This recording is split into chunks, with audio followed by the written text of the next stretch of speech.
Al-Imam Al-Qurtubi yang meninggal tahun 672 Hijrah, dia merumuskan di awal muqaddimah bahawa kematian suatu kemestian dan satu kepastian. Itu hakikatnya.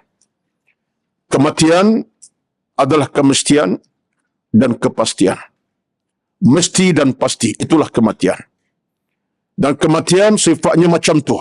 Mesti dihadapi dan pasti kita ketemui. Al-Fatih. A'udzu billahi minasyaitonir rajim. Bismillahirrahmanirrahim. Alhamdulillahi rabbil alamin. Ar-Rahmanir Rahim, Maliki yaumiddin. Iyyaka na'budu wa iyyaka nasta'in. Ihdinas siratal mustaqim. Siratal ladzina an'amta 'alaihim ghairil maghdubi 'alaihim waladdallin. Amin.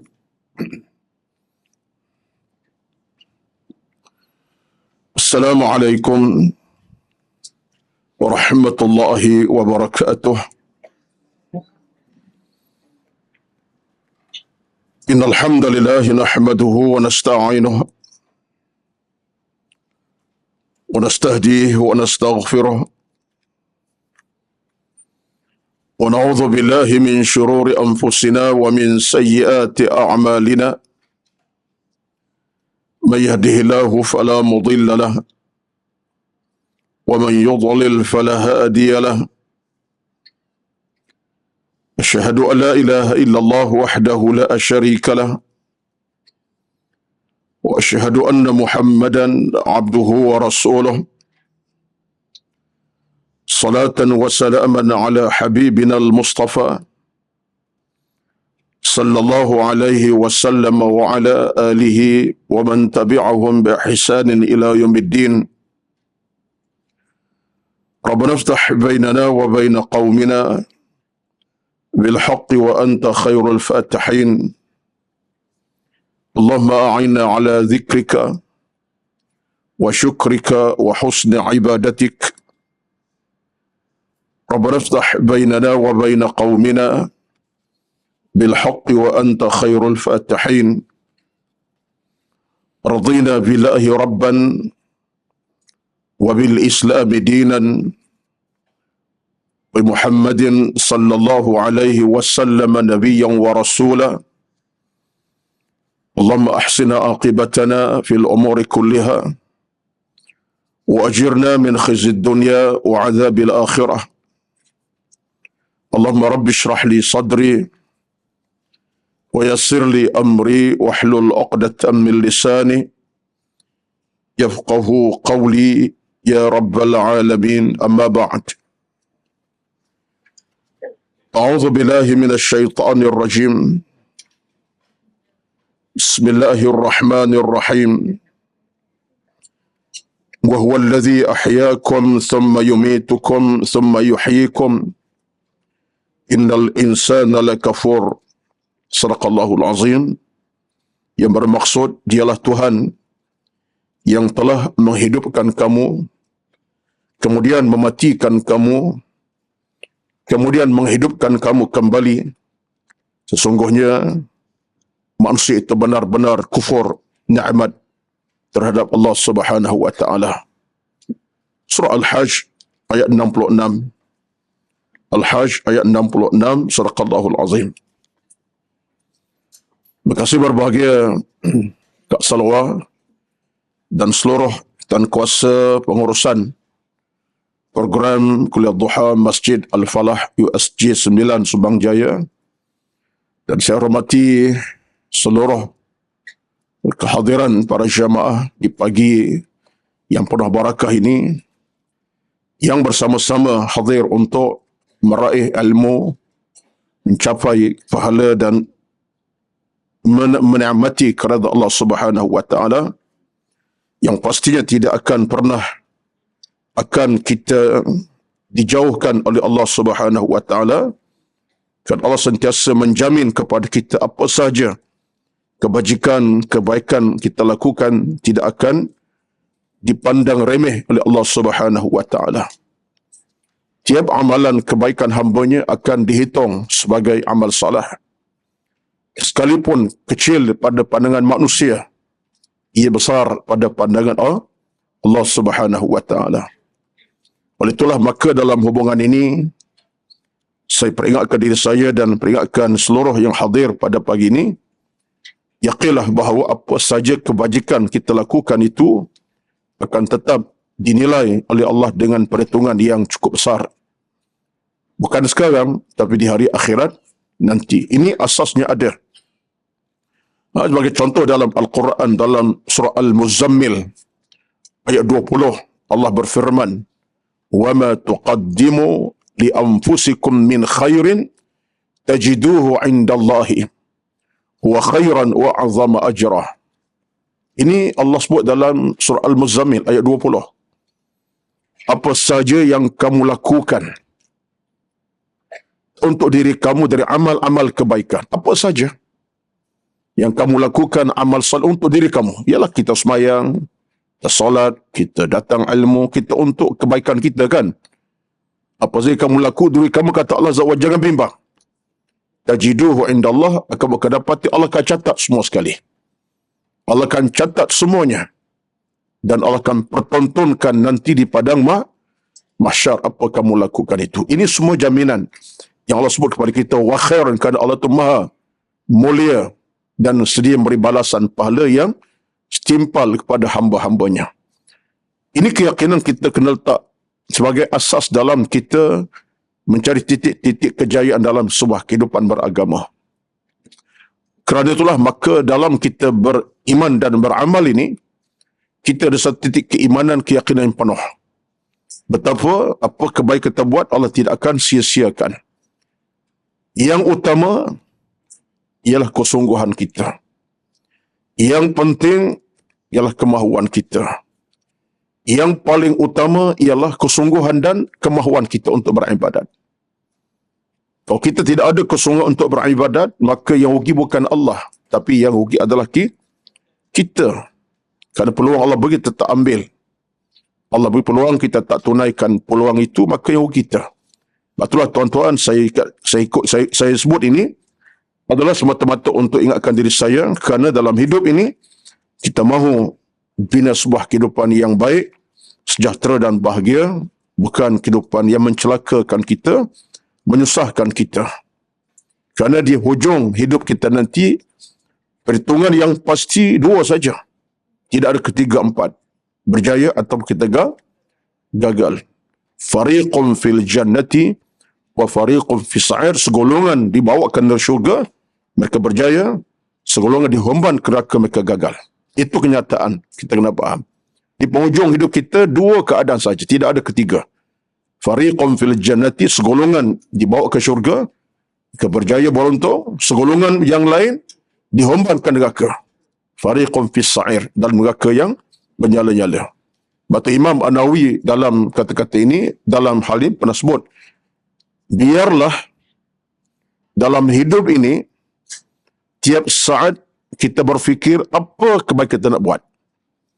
Ay yatafakkar al-muslimu, dia berfikir apa dia nak buat dalam soal kebaikan. Ini cara orang Islam berfikir.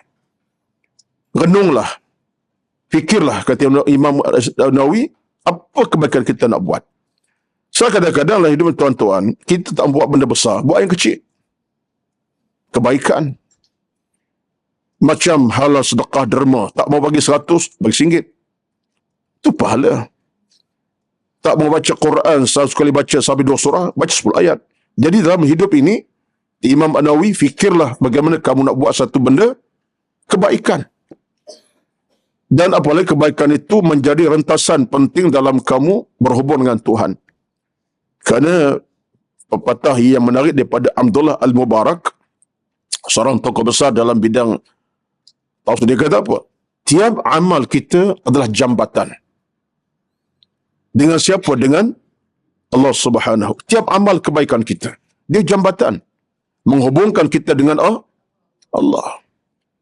Ibarat jambatan, menghubungkan satu lokasi yang dengan satu lagi. Tak ada jambatan, tak sampai ke hujung sana. Demikianlah dengan Tuhan ini, jabatan kita apa dia? Amal soleh. Itu jambatan kita. Sebab tu orang yang tak ada amal soleh, dia tak ada jambatan menuju kepada Allah Azza wa Jalla. Ini falsafah yang disebutkan oleh Ibn Al-Mubarak. Menarik. Seorang tokoh besar dalam bidang tasawuf. Tiap amal soleh kita adalah jambatan yang mendekatkan kita kepada Allah Azza wa Jalla. Makin kita buat amal soleh, makin kuat jambatan kita. Makin padu jambatan kita menuju kepada Allah. Tapi kalau kita tak ada amal soleh, kita ada jambatan nak melepasi satu sungai yang besar, laut yang dalam. Apa masalah? Apa kesahnya? Susahlah kita. Betul amal soleh ini jambatan menghubungkan kita dengan Allah Subhanahu wa Ta'ala. Ini pandangan secara tuntas begitu menarik daripada Abdullah ibn Al-Mubarak rahmatullah, yang seorang ulama tasawuf yang terkemuka. Dan beliau dikenal sebagai seorang insan yang ada nilai kejiwaan yang tinggi. Seorang yang ada unsur kejiwaan yang tinggi, semacam juga ulama-ulama tasawuf yang lain lah, Imam Ghazali dan seumpamanya. Tuan-tuan, puan-puan semua, muqaddimah tadi saya telah bacakan ayat Al-Hajj 66. Jawab tadi. Al-Hajj 66, Allah berfirman dalam Quran, wa huwa alladhi ahyaakum thumma yumitukum thumma yuhyikum innal insana lakafur. Kata Allah Azza wa Jalla, dialah Tuhan menghidupkan kamu, kemudian matikan kamu, menghidup kembali kamu. Tapi manusia, kata Allah, ada yang kufur nikmat kepada Allah Azza wa Jalla. Ayat ini saya nak ambil sedikit masa 2-3 minit kerana ia serampang banyak mata. Pertama, Al-Hajj ayat 66, surah 22. Boleh semak dalam Quran. Yang pertama, ayat ini saya duk tenung semak seawal pagi tadi. Jam subuh tadi saya baca surah Al-Hajj daripada awal hingga akhir, bertemu ayat 66 ini. Saya renung sekejap, tengok, Masya Allah, di sebelah ini ada di sana serampang banyak mata yang boleh kita ambil sebagai muqaddimah tajuk kita pada pagi, iaitu kitab kita, iaitu menuju ke alam sejahtera syukur syurga. Tajuk kita hal kematian lagi. Baik. Yang pertama sekali, ayat ini satu ayat yang bersifat teguran. Ayat ini adalah ayat yang bersifat teguran. Teguran Allah kepada kita dalam keadaan teguran yang bersifat sayang kasih, bukan teguran benci. Ini sifatnya teguran sayang kasih, bukan sifat teguran benci dan apa kita nak kata-kata lah ya. Tapi teguran sayang kasih. Kenapa saya kata begitu? Sebab dalam ayat Allah sebut kepada kita satu perkara yang besar. Apa dia kata? Dia kata kepada kita, innal insana lakafur. Manusia ini ramai yang kufur nikmat. Ramai yang kufur nikmat. Dia kita ni tuan, kufur agama tak berlaku tetapi jarang benar. Yang biasa berlaku kepada kita kufur nikmat sebenarnya. Saya nak ambil sebagai muqaddimah ni. Allah sebut tentang, Allah ingat kita dengan penuh sayang kasih ni. Innal insana lakafur, ramai manusia itu yang kufur nikmat. Kufur akidah ada, tapi tak ramai. Yang murtad, bukan tak ada, ada. Yang melawan Islam, melihat Islam dalam kacamata agama menyusahkan, tolak sembahyang solat, itu kufur akidah. Tetapi lebih ramai kufur apa? Kufur nikmat. Mungkin tidak tuan-tuan saya. Kufur nikmat. Inilah di antara penyakit yang melanda kita sehingga Allah tegur kita. Sebab apa? Sebab nikmat yang kita nikmati ini bukan hak kita, hak Allah Azza wa Jalla. Besar nikmat Allah kepada kita ni tuan-tuan. Daripada buka mata hingga tutup mata kembali. Nikmat. Boleh makan, minum, bangun, diri, duduk, ke sana ke sini, boleh kenal orang, bercakap, bersuara. Tak nikmat ke itu? Nikmat usia dan umur, hari ke hari. Tapi kata Allah Azza wa Jalla, ramai kufur nikmat. Jadi teguran ini kepada kita tuan-tuan.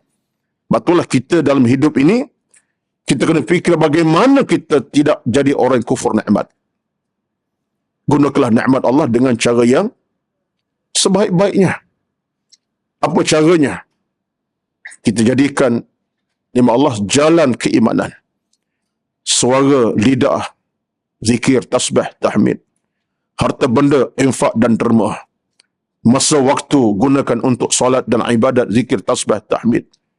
Kekuatan pemikiran guna untuk fikir benda-benda yang baik, jangan guna untuk fikir yang buruk-buruk. Kekuatan lidah juga gunakan untuk cakap yang baik, jangan cakap dusta, nista, caci, mencaci, maki, hamun. Mengumpat, mengeji, contohnya. Kekuatan tenaga lakukan untuk kebaikan, tuju ke jalan kebaikan, jangan pergi tempat maksiat dan mungkar. Itu semua cara kita untuk hidupkan suasana kufur, suasana nikmat kita syukur, bukan kufur. Jadi antara caranya. Yang kedua ayat ini, antara yang saya dapat kutip ialah Allah ingatkan kita bahawa proses kejadian kita tidak statik. Kita ni bukan statik, begitulah. Tidak. Kita ada proses perubahan. Dari saat ke minit, minit ke jam, jam ke hari, ada perubahan. Apa dia? Hidup, mati, dan hidup kembali. Itu proses kita. Kita bukan statik. Hidup sepanjang masa. Tidak. Bahkan tidak mati sepanjang masa. Tidak. Kita ni perubahannya ada. Hidup, kemudian mati, kemudian hidup kembali. Ini peringatan besar ni. Mana Allah tunjukkan kepada kita bukti apa tu? Kuasa dia.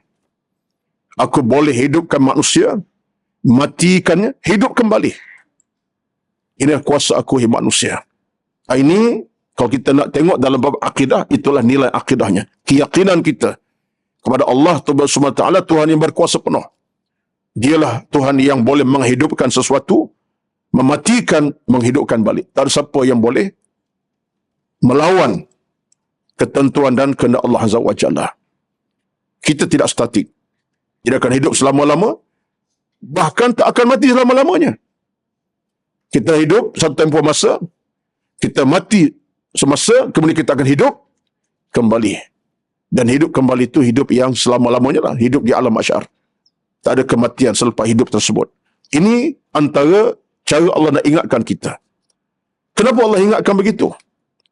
Sebab ada kalangan manusia yang lupa, yang lalai. So dia merasakan bahawa dia akan tongkat langit hingga bila-bila dan tonjang dunia sampai bila-bila. Tak mesti untuk mati menghadap Allah. Ini peringatan yang kedua. Yang ketiganya, ayat ini ayat untuk mendekatkan kita kepadanya. Ayat ini Al-Hajj 66 ini secara rumusan untuk mendekatkan kita kepada Allah dengan keadaannya kita ikatkan diri kepada Allah Azza wa Jalla. Ya Tuhanku, aku bergantung kepadamu. Engkaulah penentu hidupku, ya Allah. Engkau juga mati aku, engkau juga hidupkan aku. Ini ayat bergantung kepada Allah Subhanahu wa Taala, mengikat kita dengan Tuhan. Sebab itulah dalam hubungan ini kita ucap kalimah syahadah, asyhadu an la ilaha illallah, sebagai apa tu?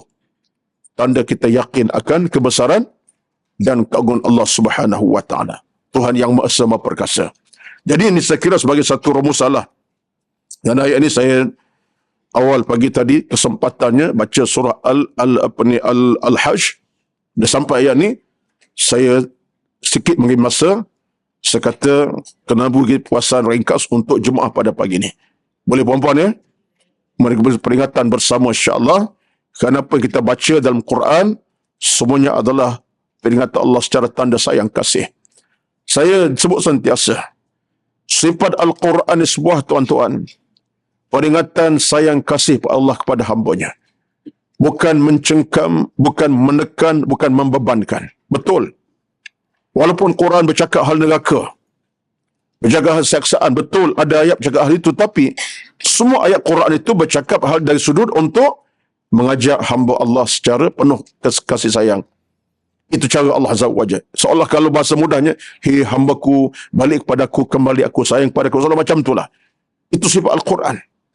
Kerana sifat Al-Quran, ayat-ayatnya lebih kepada mengajak hamba-Nya, hamba Allah ini, kembali kepada Allah semua. Yang bersalah, kembali dengan keampunan. yang buat kejahatan balik dengan mohon ampun. Itu cara Allah Subhanahu Wa Taala pimpin hamba-Nya demi untuk beroleh keselamatan, kejayaan dan kemenangan jua di hari akhirat nanti. Baik tuan-tuan puan-puan semua. Jadi dapatlah satu ilmu pada pagi ini secara mukadimahnya Al-Hajj ayat 66 surah yang ke-22. Ayat tu ada tak? Jumpa tak? Okey, dapat insya-Allah. Jadi itulah ayatnya. Maksud yang tersirat secara orang tadabbur secara mudahlah, bukan secara detail. Baik. Kesimpulan kita untuk pagi ini, marilah kita ajak diri masing-masing untuk sentiasa ikatkan hubungan Tuhan kita, Allah Azza wa Jalla, mantapkan akidah, mantapkan keimanan, mantapkan amalan.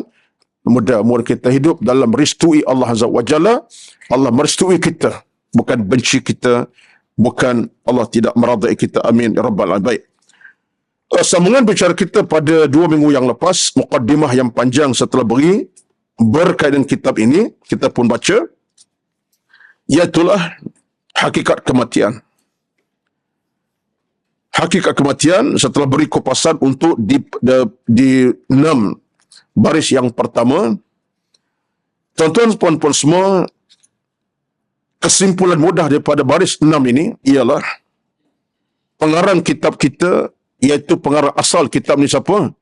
Al-Imam Al-Qurtubi yang meninggal tahun 672 Hijrah. Dia merumuskan di awal muqaddimah bahawa kematian suatu kemestian dan satu kepastian. Itu hakikatnya. Kematian adalah kemestian dan kepastian. Mesti dan pasti, itulah kematian. Dan kematian sifatnya macam tu. Mesti dihadapi dan pasti kita ketemui akan siapa sahaja. Bila? Wallahu alam. Hari tanpa tarikh. Yang ada ialah tarikh tanpa waktu. Tarikh ada, tak diberitahu kepada kita. Yang ada jam, tak sampai kepada kita makluman. Tapi ada tak? Ada waktu dan masa. Kerana Allah sebut Quran, la yastaqdimuna sa'atan wala yasta'khir. Allah tidak akan perawalkan sesaat dan tidak akan perlewatkan walau sesaat bila sampai waktu dan masa. Bahasa kematian ini, kalau disebut dalam bahasa agama, semuanya fuja'atun. Innal mauta fuja'atun. Maksud apa? Kematian datang mengejut. Sifat kematian, kata ulama, innal mauta fuja'ah. Kematian mengejut. Mengejut. Memanglah kau tu sakit dah sebulan setengah. Tak bercakap pun. Tetapi kematian mengejut. Boleh jadi belah pagi. Boleh jadi tengah hari. Mengejut. Apalagi kalau orang tak sakit langsung, tiba-tiba mati. Lagi mengejut. Jadi kematian sifat mengejut. Siapa yang tahu? Walaupun dia sakit terlentang dah sebulan setengah, 2 bulan, setahun, orang tak tahu. Pagi ke petang dia akan mati. Tiba-tiba mati. Mengejut. Jadi semua peringatan kepada kita bahawa kematian tak ada syarat. Ingat dah kata-kata saya? Kematian tak pernah ada syarat. Mesti sekian-sekian baru mati. Sakit lama, dah berumur baru mati. Tidak. Kematian tak pernah ada syarat. Baik muda, baik tua, yang sakit lama, tak sakit, dia akan datang bila-bila masa sahaja. Baik. Kemudiannya, saya nak pindah kepada para ulama berkata, ayat yang tertera tu saya tak nak bincang dulu, kemudian saya nak tinggalkan ayat ni, Al-Ma'idah tinggalkan dulu. Saya nak tengok kepada baris seterusnya, maka surat yang kedua tu. Dalam buku tuan-tuan, buka yang kedua tu dulu. Para ulama berkata, tetapi ada perkara lebih dahsyat daripada kematian. Iaitu, lalai dalam menghadapi kematian. Pertama, berpaling dan sedikit ikati kematian. Yang kedua, serta meninggalkan amal saleh merupakan bekalan setelah kematian. Ketiga, bahkan pada kematian pesanan serta pelajaran bagi orang berfikir. Saya cuba nak melihat beberapa pandangan yang lain. So kita ni bila kita beri syarahan dan beri kupasan, saya cuba untuk melihat kepada beberapa tulisan yang lain untuk mengukuhkan perbincangan yang berkait dengan tajuk ataupun topik kita ini. Bila sebut tentang persoalan kematian, Para ulama berkata, antaranya siapa? Al-Imam Al-Qurtubi sendiri, Al-Imam Ibn Taymiyah rahmatullahi alaihi, Al-Imam An-Nawawi rahmatullahi alaihi, termasuk Al-Imam Abdullah bin Al-Mubarak sendiri, dan ramai ulama-ulama yang bercakap tentang hal kematian secara berkitab. Ada tulisan mereka. Termasuklah pengarang kita ini, siapa? Al-Imam Al-Qurtubi. Kata dia, para ulama berkata, maknanya ijma' para ulama. Tak kira siapa. Tadilah sebut Imam Al-Mubarak, An-Nawawi, Imam Al-Qurtubi, dan ramai ulama yang lain, berkata bahawa dalam soal kematian ini, ada benda yang lebih dahsyat sebenarnya. Apa yang dahsyat? Belum kematian. Kematian dahsyat. Tapi ada benda yang lebih dahsyat pada belum kematian. Apa dia? Yang pertama, iaitulah lalai dalam hadapi kematian. Kita boleh faham tak, tuan-tuan? Saya duk renung, termenung kata-kata ini semenjak baca dah lama ni. Kemudian semak perkataan ulama yang lain. Subhanallahil azim. Bila mereka sebut kematian benar dahsyat, tapi ada lebih dahsyat lagi. Iaitu apa dia? Belum kematian. Apa sifatnya? Yang pertama, lalai dalam hadapi kematian. Kita lupa. Kita leka. Kita cuai. Kita seolah merasakan umur kita masih panjang. Kita masih merasakan oksigen, kita masih hirup segar pada petang malam nanti. Kita merasakan umur kita masih muda, belum tua lagi. Kita merasakan kita masih puas masih belum puas, masih belum puas dengan urusan dunia ini. Akhirat biarkan dulu. Kita merasakan nikmat dunia kita belum nikmati sepenuh-penuhnya lagi. Lah mati biarlah, lambat lagi pun. Kita tenggelam dalam urusan dunia yang pelbagai. Hingga kita cuai tentang iman dan amal salah kita. Tuan-tuan sekalian, tengoklah kembali. Waktu Nabi SAW pernah satu hari, Nabi panggil sahabat di depan Nabi SAW. Sahabat datang depan Nabi SAW. Nabi kata apa kepada mereka? Wa mali ad-dunya wa mali lid-dunya illa karakibin istadhalla tahta syajaratin thumma raha fatarakaha. Kata Nabi, aku dengan dunia tak ada apa-apa sebenarnya. Aku hidup, aku makan, aku minum, aku pakai, aku berkeluarga, aku beranak pinak, kata Nabi. Tapi aku tak rasa apa-apa. Sebab dunia bagi aku, kata Nabi, illa karakibin. Seumpama seorang yang berjalan jauh di jalanan, menunggang unta untuk pergi satu tempat yang jauh. Dia menunggang unta dan sampai waktu dia nak berehat sebab keletihan. Dicari mana pokok yang rendah, berhenti tamat unta, istazalla tahta syarah, dia mula berehat di bawah pokok yang rendah. Tamat unta, dia pun tidur lena, merehatkan badan kerana kepenatan berjalan. Thumma raha fatarakaha.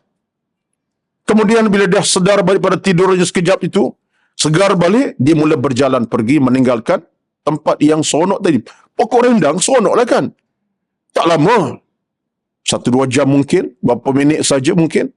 Kemudian raha fataraka, dia akan pergi meninggal tempat itu. Ke mana nak pergi? Ikut je. Dia nak pergi ke mana? Dia nak balik kampung ke, nak ke mana-mana.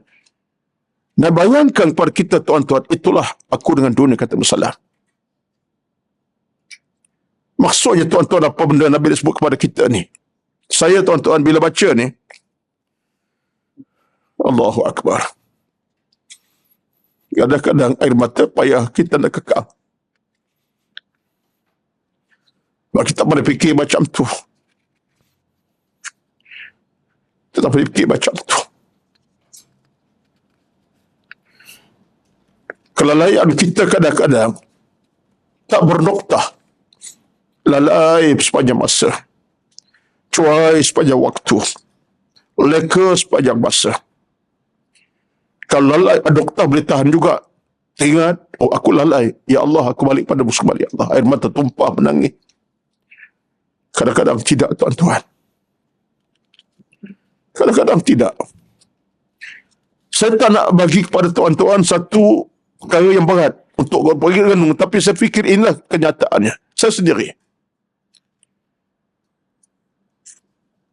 Kadang-kadang bukan masa tak ada pun. Ada. Tapi tengok jam, dah pukul 10.30 pagi. Daripada jam 7 pagi lepas subuh tadi, nak angkat wuduk, 2 rakaat pun lalai. Dah tengok jam 11.30 pagi, menghampiri jam zuhur 2 jam lagi. Nak angkat wuduk, hampas sejadah 2 rakaat, pun kadang-kadang cuai. Dah masuk jam zuhur 1.20 tengah lagi, Allahu Akbar, teringat. Aku sepanjang 5 jam, 6 jam tadi, aku tak duha pun. Bukan aku tak ada masa. Contoh, saya kata untuk diri saya, tak kata pada tuan-tuan. Saya kata untuk diri saya. Kita tak rasa itu satu masalah. Sebenarnya itu masalah tu. Belum cakap hal yang, tapi hal itu saja, kadang kita dah gagal. Cuai, leka, lalai. Bukan sekali, berkali-kali, berhari-hari, berbulan-bulan, bertahun-tahun. Saya contoh tuan-tuan saya, tak contoh kepada orang lain. Ada masa macam tu. Ada. Akhirnya masa berlalu, sedangkan untuk solat duha, tak makan masa sampai 20 minit pun. Ambil wuduk, 13 minit, hampas sejadah, 10 saat, angkat takbir, bagi salam, 3 minit. 5 minit memadai untuk 2 rakaat, hingga bagi salam. Dia bercelah-celah masa yang kita ada tadi. Tetapi faktornya apa? Lalai, leka, cuai. Ya, kalaulah contoh saya ini contoh relevan, tuan-tuan ambillah sebagai pedoman. Kalau tak relevan, tak apalah. Saya kata saya relevan bagi saya. Kita boleh menangis kadang-kadang. Saya contoh tuan-tuan bagi saya lah. Perasaan macam tu saya rasa. Bagi contoh yang lain tak mampu. Tak cerdik dalam contoh yang lain.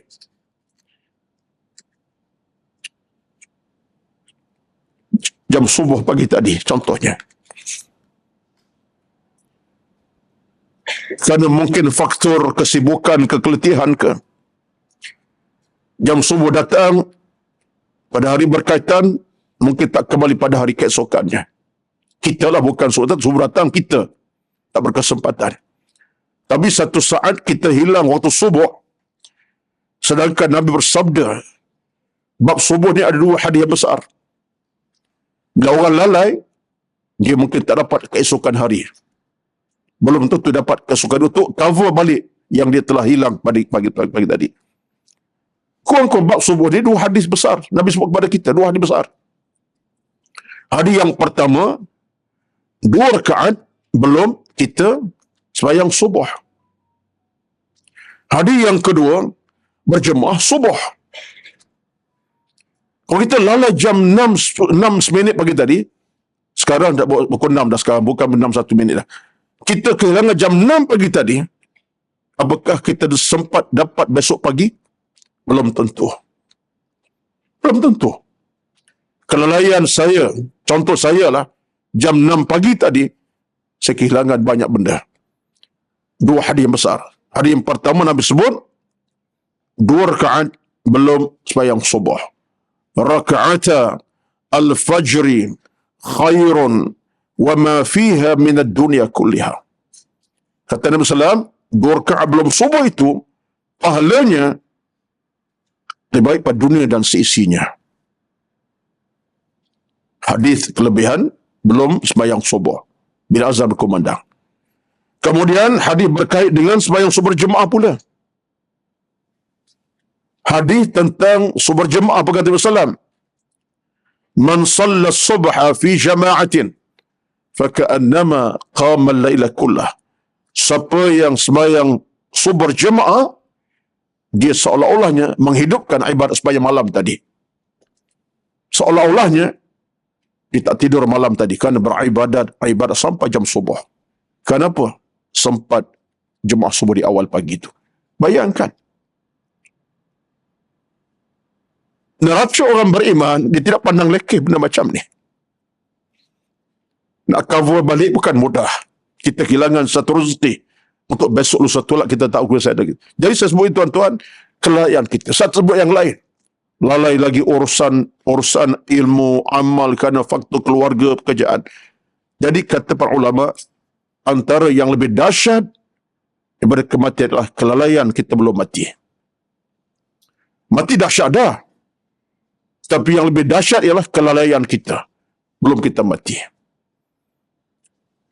Sesal dahulu pendapatan, saya kemudian tak ada guna. Betul lah patah Melayu itu. Baik, yang pertama.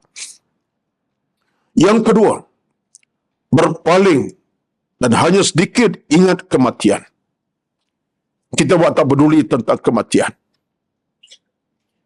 Berapa ramai kalangan kita, saya cabar diri saya lah, bukan orang lain.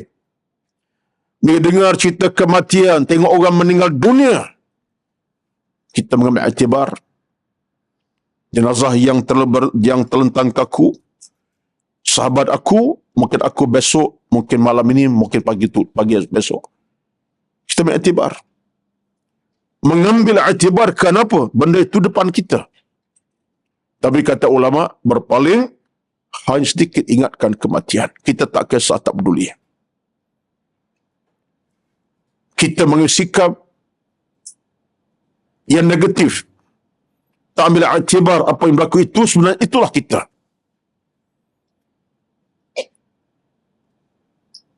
Bila bin Rabah radhiyallahu anhu, semalam saya kupas di masjid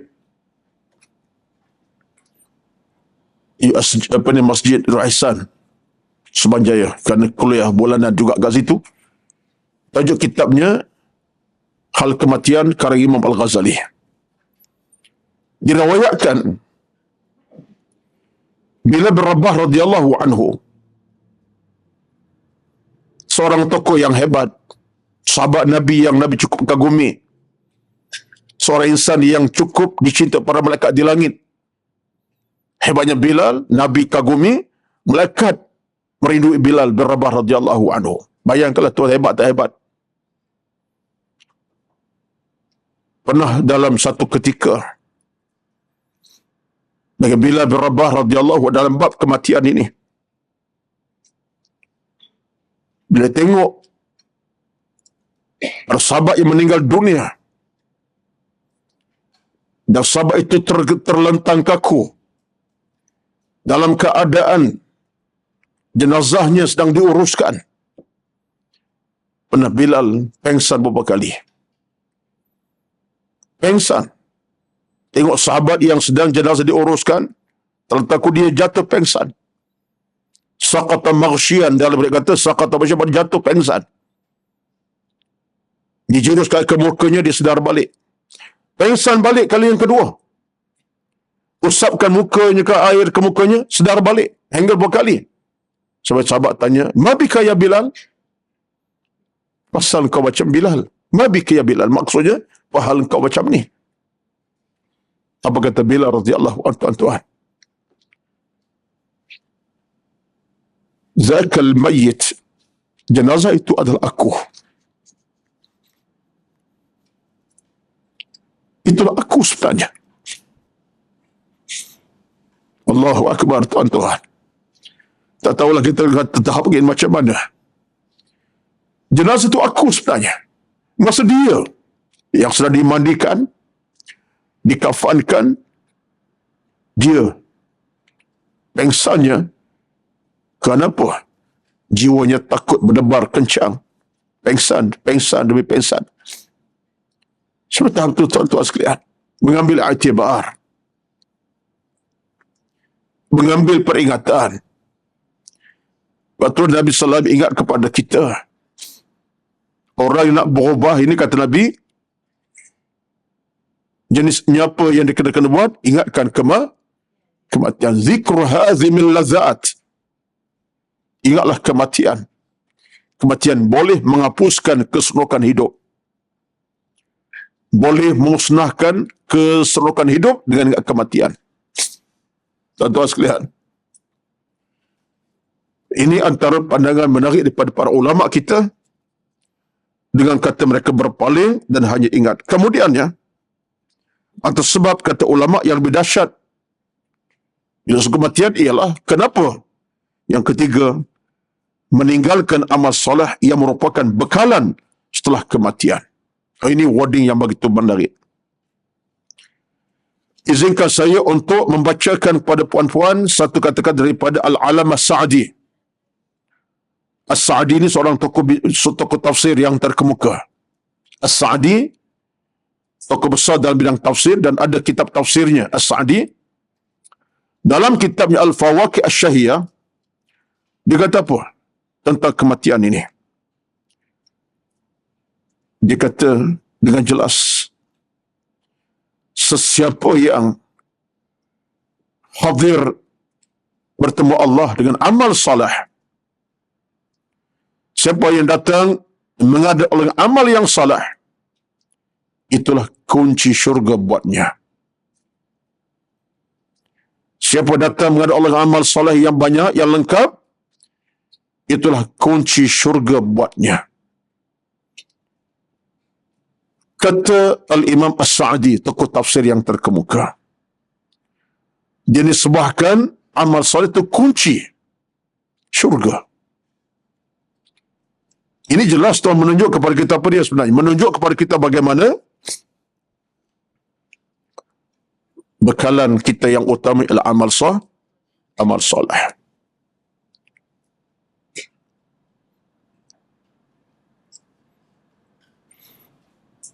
Bila sampai waktu ketikanya, yang bercakap, yang menyelamatkan kita, yang berbicara dengan Allah depan Allah nanti ialah amal soleh kita, tuan-tuan, bukan kita lagi. Amal soleh kita adalah pemandu kita di padang mahsyar nanti. Bekalan kita. Zadun ala tariq, bekalan perjalanan kita amal soleh. Bukan kita yang berbicara, bukan. Amal soleh kita lah menjadi cakap kepada kita. Wahai Tuhan, inilah tangan yang dulu sekian-sekian buat kebaikan dan kebajikan. Wahai Tuhan, ialah kaki yang dulu banyak buat kebaikan, kebajikan. Amal soleh kita. Dan bila amal soleh menjadi pintu kepada syurga Allah Azza wa Jalla, maka tuan-tuan, saat belum kita mati ni, perbanyakkan amal soleh. Itu sahaja jawapannya. Tapi kata para ulama kita, di antara bencana yang dahsyat ialah bila kita pinggir ke amal soleh. Peluang ada. Yang ini saya sebut sentiasa. Kita dalam amal soleh, puan-puan, bila kita dah mula kehilangan 3 perkara, kita akan kecewa. Amal soleh ni, bila kita mula hilang 3 perkara, kita akan kecewa. Nak sembahyang, mudah-mudah, susah. Nak buat kebaikan, susah. Nak baca Quran, nak buat... Bila hilang 3 perkara pada hidup kita. Apa dia 3 perkara ni? Bila hilang ketiga-tiga ini, cakaplah amal soleh kita susah kita nak buat. Nak ke masjid, nak ke surau, nak berjemaah datang pengajian, nak baca Quran, nak fikir hal agama, dah tak ada dah. 3 perkara bila hilang. Yang pertama apa dia? Yang pertama, kita hilang nikmat kesihatan. Ya? Bila Allah ambil nikmat kesihatan pada kita, jangan cakaplah. Upaya kita dah tak ada lagi dah. Minta maaf sebab kita, Allah akan hadapi ujian kesihatan ini. Tak kira siapa. Maka saya pagi ni Allah tak uji lagi. Besok saya tak tahu. Terlantar. Tak boleh bercakap. Tak bersuara. Tak dapat berkata-kata. Melangkah tak boleh. Terlantar. Bukan doa, tapi Allah Maha Kaya. Betul tak? Ini semua kata Allah Azza wa Jalla. Upaya saya sekarang ialah boleh bangun duduk, boleh qiyam tahajud, boleh baca Quran, boleh bertasbih, boleh mengajar ceramah macam ni, boleh buka Quran, baca ayat-ayatnya.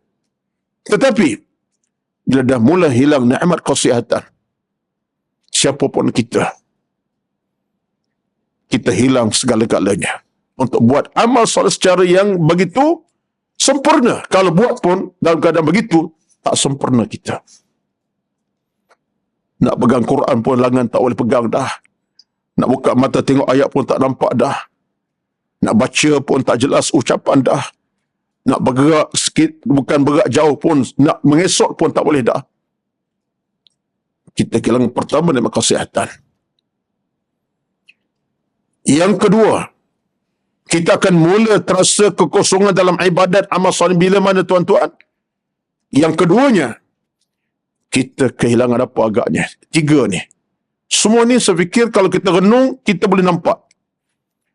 Yang pertama, kita nikmat kesihatan. Sakitlah maksudnya.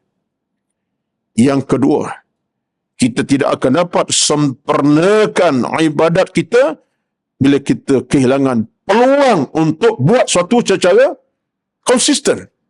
Hilang, yang kata bahasa Arab panggil fursah, peluang. Maksudnya apa? Kita nak ke masjid berjemaah, dah tak boleh dah. Mungkin kita bukan sakit tenat, tetapi tak boleh mari dah. Ada masalah. Peluang itu dah Allah tarik pada kita. Fursah. Fursah ni bahasa Arab. Peluang lah, peluang. Kita dah kehilangan peluang itu. Nak datang ke masjid, nak berjemaah, nak datang beribadat secara begitu konsisten. Peluang Allah tarik pada kita. Atau faktor mungkin kesibukan, atau faktor mungkin kepenatan. Berlaku tuan-tuan. Ini kenyataan. Yang lebih teruk kesan tadi, yang kedua ini, peluang Allah tarik pada kita. Dan yang ketiga, kita akan kehilangan yang ketiga ini, menyebabkan amal soleh kita tak sempurna. Yang ketiga ialah bila kita kehilangan ilmu. Kita hilang ilmu. Kebaikan kita tak buat. Sebab apa? Ilmu tidak ada. Kita tak buat amal-amal jariah, sedekah. Sebab apa? Tak ada ilmu. Duit bukan tak ada, ada. Harta bukan tak ada, ada. Tapi kita hilang ilmu. Jahil, dalam bahasa mudahnya, jahil. Hilang ilmu dalam macam kejahilan datang pada kita. Kita tak nampak kebaikan. Pahala bersedekah, pahala baca Quran, pahala bertaubat, pahala beristighfar, pahala buat kebaikan. Akhirnya kita kehilangan. Tiga ini bila hilang pada kita, amal soleh tak akan lengkap. Saya bukan nak detailkan, tapi saya fikir ini satu kenyataan yang ringkas padat, petik daripada kata-kata yang ditinggal para ulama kepada kita. Jadi kita balik pada kata Sa'di tadi, dia kata apa? Orang yang datang kepada Allah dengan amal soleh, ia adalah kunci kepada syurga Allah Azza wa Jalla. Tuan-tuan, itulah kematian kita. Bukan setakat kita ditutup dengan kain putih yang melekat di badan, berkapaskan kapas yang nipis diletak di hidung, telinga kita, mana-mana tempat disumbatkan. Kematian kita bukan sekadar dimandi kemudian dimawar dengan air mawar yang jernih, yang berbau wangi. Bukan itu saja. Sebenarnya kematian seorang mukmin dipakai dengan amal soleh dibawa. Kematian orang beriman dipakaikan kepadanya pakaian amal dia sendiri yang memeluk batang tubuhnya, bukan sekadar kain putih melekat. Lepas setiap amal soleh kita melekat di badan kita untuk menghadap Allah Azza wa Jalla. Itu pakaian sebenar kita.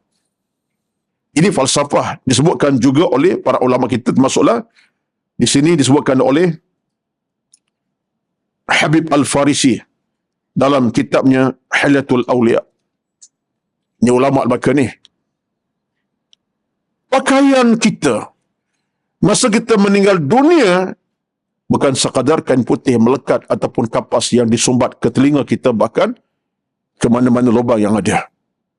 Tetapi hakikatnya ialah pakaian kita ialah amal solat kita bawa. Pakaian kita amal solat kita.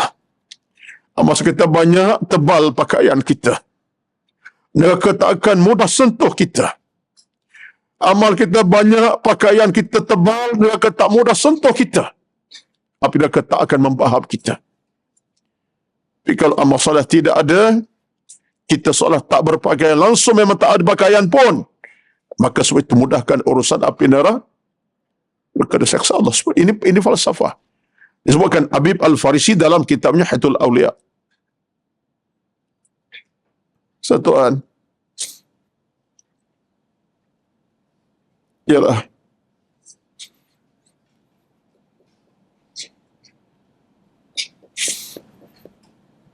Saya sebut itu, tuan-tuan, bukanlah untuk diri tuan-tuan, tidak, puan-puan dia. Yang bercakap ini lebih terasa dan lebih merasai amanah ilmu, penghayatan ilmu disampaikan, saya lebih merasai. Kita tidak nak kita hidup suasana alpa dan lalai cuai tadi, kemudian kita berpaling daripada ingatkan kematian dan kita meminggirkan amal salah kita. Bahkan pada kematian, kata kitab ini, terdapat pesanan serta pelajaran bagi orang berfikir. Betul.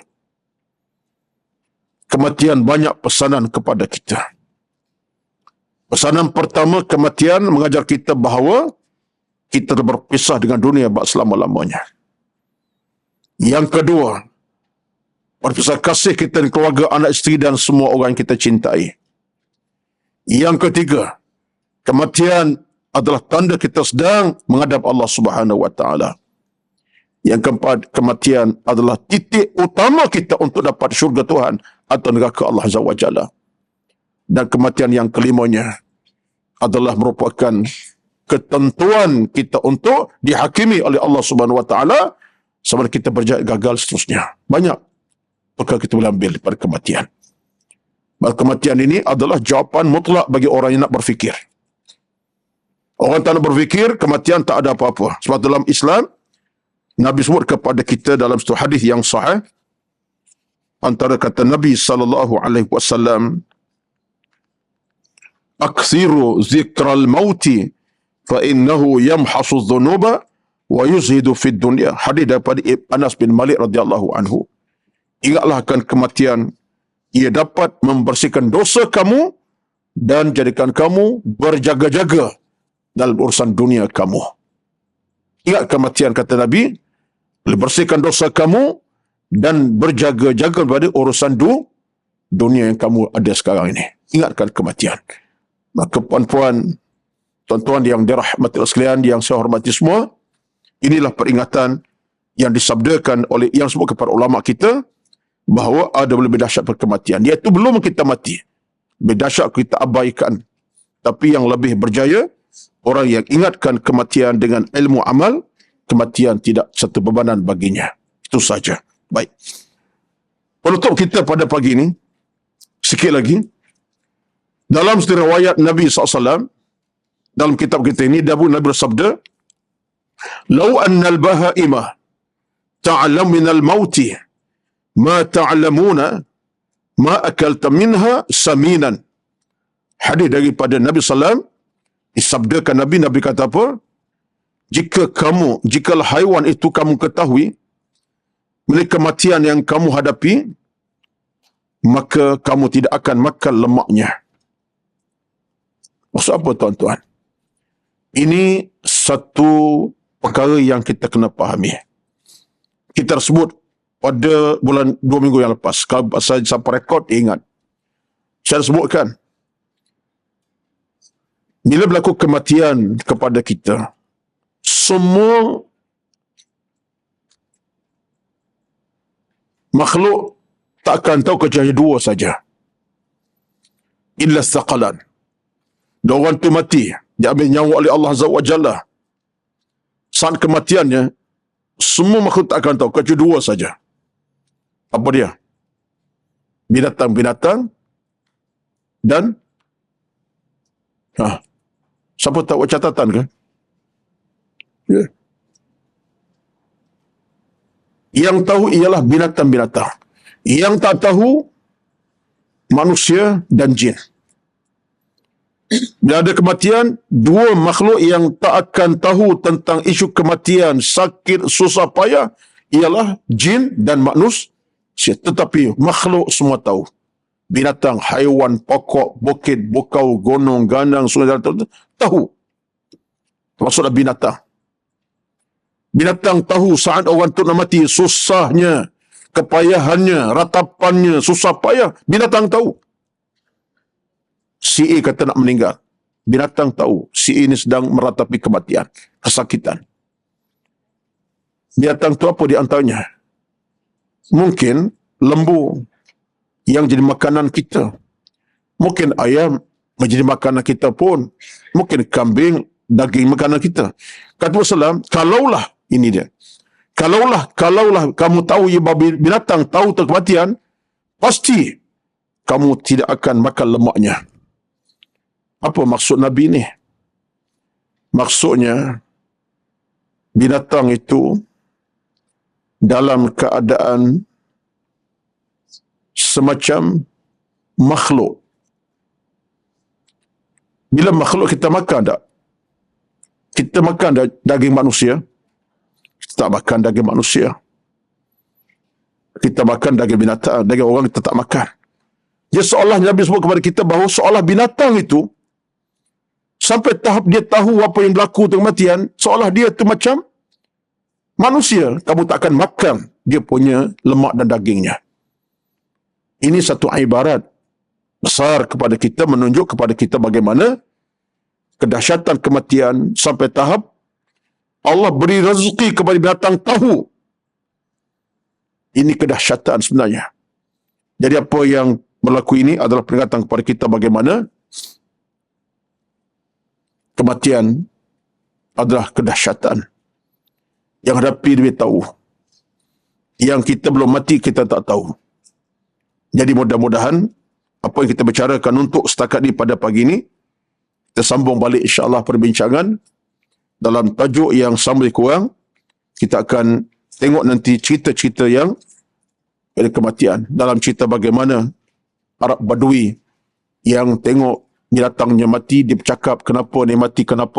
Kemudian dalam cerita lain, Nabi Adam kematian anak, Hawa meratap atas kematian, apa yang berlaku. Yang penting tuan-tuan untuk hari ini, untuk saat ini, ketika ini, ringkas bicara saya ialah sesungguhnya kematian adalah satu kemestian dan kepastian, dan kematian mengajar kita untuk jadi insan lebih berubah dalam konteks ilmu, amalan, ibadat untuk persiapan kita ketemu Allah Subhanahu wa taala. Kematian bukan segala-galanya, segala lepas kematian. Apa keadaannya lepas kematian itu kita paling takut. Wallahu alam. Itulah sekadar pertemuan kita pada pagi ini. Rekodkan dulu apa yang telah kita sebutkan tadi. Kita akan sambung balik insya-Allah pada 2 minggu akan datang dengan izin Allah Subhanahu wa taala. Wallahu alam. Aqulu qawli hadza astaghfirullahal azim li wa lakum wa lisairil muslimin wal muslimat fastaghfiruhu wa ghafurur rahim. A'udzu billahi minasy syaithanir rajim. Bismillahirrahmanirrahim. Alhamdulillahi rabbil alamin. Wassalatu wassalamu ala sayyidina Muhammad wa ala alihi wa ashabihi ajma'in. Allahumma inna nas'aluka ridhaka wal jannah. Ya Allah, ya Tuhan kami, mohon kami kepadamu redha dan syurgamu. Allahumma jammilna bittaqwa wal istiqamah. Ya Allah, hiasilah kami dengan taqwa dan al-istiqamah. Allahumma ahyina bil iman, hidupkan kami dalam iman. Wa amitna bil iman, dan matikan kami dalam keimanan. Allahumma taqabbal minna, terimalah kami ya Allah. Innaka sami'ud du'a, kalau Tuhan kami yang mendengar bicara kami, mendengar rintihan kami, mendengar doa-doa kami, mendengar munajat kami. Allah maghfir lana dhunubana, ya Allah ampunkan dosa-dosa kami, wali walidina, dosa ibu ayah kami, kama rabbawna sighara, bagaimana mereka didik kami pada awal hidup kami hinggalah sesaat ini. Rabbana atina fid dunya hasanah, ya Allah ya Tuhan kami, berilah kepada kami dunia yang bahagia, membahagiakan kami, wa fil akhirati hasanah, akhirat yang bahagia, membahagiakan kami, wa qina azaban nar, dan jauhkan kami ya Allah dari bakaran api neraka yang bernyala-nyala, yang menakutkan kami, menggerunkan kami, menyusahkan kami, mengecewakan kami, membebankan kami. Wassallallahu ala sayyidina Muhammad wa ala alihi wa ashabihi ajma'in, walhamdulillahi rabbil alamin. Taqabbalallahu minkum, taqabbal ya karim. Wassalamu alaikum warahmatullahi wabarakatuh.